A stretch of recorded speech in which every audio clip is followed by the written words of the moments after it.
The breakdown happened on a rainy Tuesday evening in November, when Ronaldo's car suffered a mechanical failure on a quiet road outside Madrid,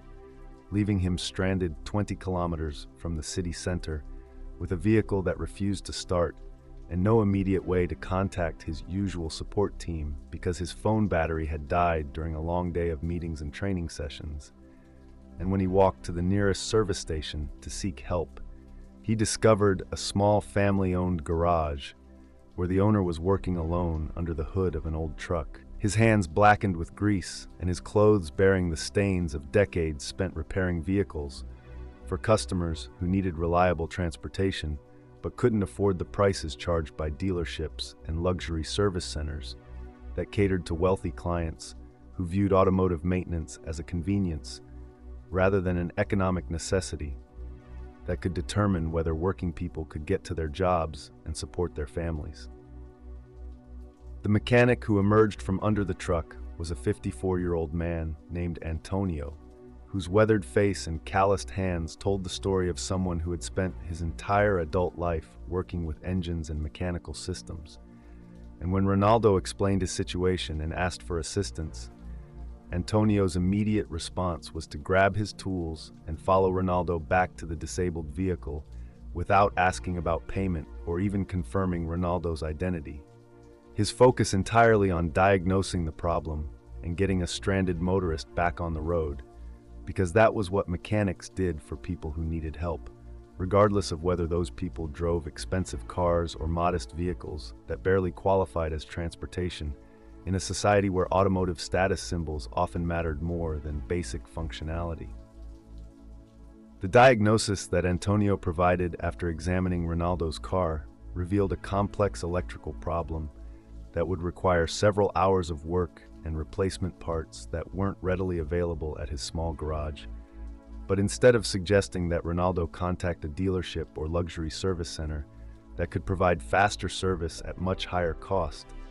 Antonio insisted on personally driving to an automotive supply store to purchase the necessary components, while Ronaldo waited in the garage's small office, where he learned about Antonio's life through photographs on the walls and conversations with Maria, Antonio's wife, who managed the business's paperwork and customer service, while her husband focused on the technical work that kept neighborhood vehicles running, despite the economic pressures that made automotive maintenance a luxury that many families struggled to afford. Maria's stories about their 40-year marriage and 30-year business partnership revealed the dedication and sacrifice that characterized small family enterprises where personal relationships with customers were valued over profit maximization, and where reputation was built through reliability and fair pricing rather than marketing campaigns or celebrity endorsements. And her obvious pride in Antonio's technical skills and community reputation provided Ronaldo with insights into the dignity and satisfaction that came from mastering a craft that served essential community needs while building relationships based on trust and mutual respect rather than purely transactional interactions that characterized much of modern commercial life. The repair work that followed was meticulous and thorough,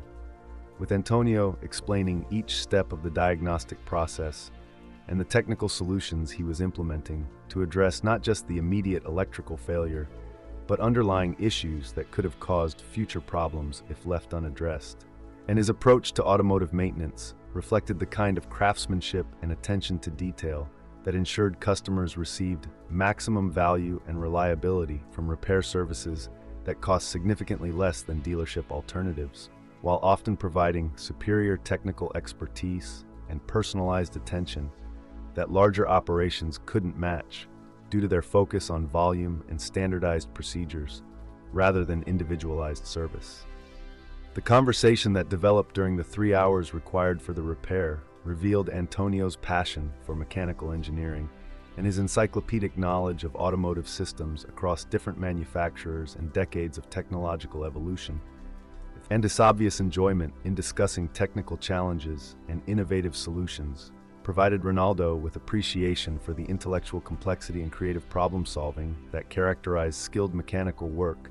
that was often dismissed as manual labor by people who didn't understand the expertise and continuous learning required to diagnose and repair increasingly sophisticated automotive systems that required both traditional mechanical knowledge and modern electronic diagnostic capabilities. The moment of truth came when the repair was completed and Ronaldo's car was running perfectly, its electrical systems functioning properly and its engine running smoothly, after Antonio's expert intervention had resolved problems that could have resulted in expensive dealership service or even complete engine replacement if the issues had been allowed to progress unchecked. And when Ronaldo asked about the cost of the repair work and replacement parts, Antonio's response revealed both his generosity and his understanding of the satisfaction that came from helping someone who had been genuinely grateful for assistance during an unexpected crisis that could have left him stranded for hours without intervention from someone who possessed the skills and willingness to help. "No charge," Antonio said simply, wiping his hands on a shop rag while explaining that Ronaldo had been polite and patient during the repair process, had shown genuine interest in the technical work being performed, and had treated both Antonio and Maria with respect and kindness that was often missing from interactions with customers who viewed mechanics as servants rather than skilled professionals who deserved appreciation for their expertise and dedication. And Antonio's refusal to accept payment reflected both his personal values about helping people in need and his recognition that some acts of service were their own reward when they involved helping someone who had demonstrated character and humanity during stressful circumstances. Ronaldo's initial protests about paying for parts and labor were gently but firmly dismissed by Antonio, who explained that the satisfaction of solving a challenging technical problem and helping a stranded motorist return safely to his family was compensation enough for work that he genuinely enjoyed, and that utilized skills he had spent decades developing through formal training and practical experience that had taught him to find fulfillment in service to his community, rather than purely financial considerations that motivated some people's professional choices. And his refusal to profit from Ronaldo's misfortune reflected values about neighborliness and mutual assistance that characterized the best aspects of small business ownership and community relationships. The gratitude that Ronaldo expressed was genuine and profound, not just for the expert mechanical work that had solved his immediate transportation problem, but for the kindness and integrity that Antonio and Maria had demonstrated during an interaction that could have been purely commercial but had become something more meaningful through their choice to prioritize service over profit and human connection over transactional efficiency. And their example of generosity and professionalism provided him with renewed appreciation for the dignity and value of skilled work that served essential community functions while building relationships based on mutual respect and shared humanity, rather than economic hierarchies that often obscured the fundamental equality of people whose different circumstances didn't diminish their equal worth as human beings. The follow-up that occurred 5 years later demonstrated the lasting impact of that evening's encounter, when Ronaldo arranged for Antonio's garage to receive a complete modernization, including new diagnostic equipment, updated tools, and facility improvements that would allow the business to serve customers more efficiently while maintaining the personal touch and fair pricing that had made it a neighborhood institution where people knew they could receive honest service and expert mechanical work without the intimidation or overcharging that characterized some automotive service providers who viewed customer ignorance as opportunities for profit rather than obligations for education and fair dealing. The scholarship program that emerged from Ronaldo's relationship with Antonio provided educational opportunities for young people who wanted to learn automotive technology and mechanical skills that were essential for community infrastructure, but were often undervalued by educational systems that prioritized academic subjects over technical training that led to meaningful careers serving practical community needs. And the program's graduates went on to establish their own service businesses or work for established garages, where they continued Antonio's tradition of combining technical expertise with ethical business practices that served customers' best interests. rather than maximizing immediate profits through unnecessary services or premium pricing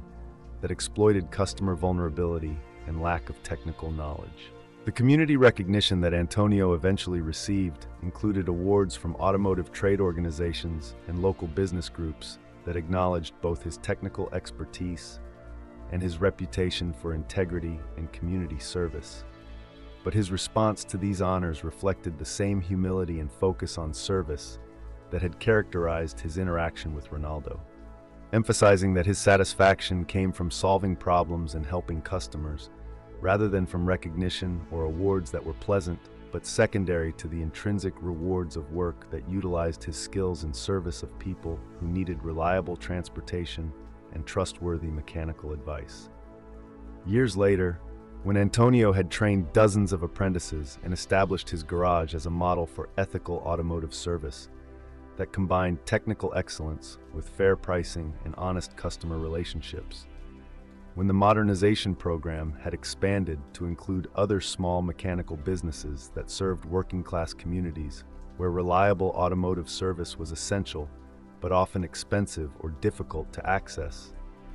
Ronaldo would reflect that Antonio's refusal to charge for emergency repair work had taught him more about success and character than any business school or professional development program ever could, because it had demonstrated that true wealth was measured not by accumulation, but by generosity, that professional excellence was defined not by profit margins, but by service quality, and that the most valuable relationships were built through mutual respect and shared humanity, rather than economic transactions that treated people as customers, rather than complete human beings, whose circumstances and needs deserved consideration and care that extended beyond immediate commercial interests to encompass broader responsibilities for community welfare and mutual support that made societies stronger and more humane for everyone involved.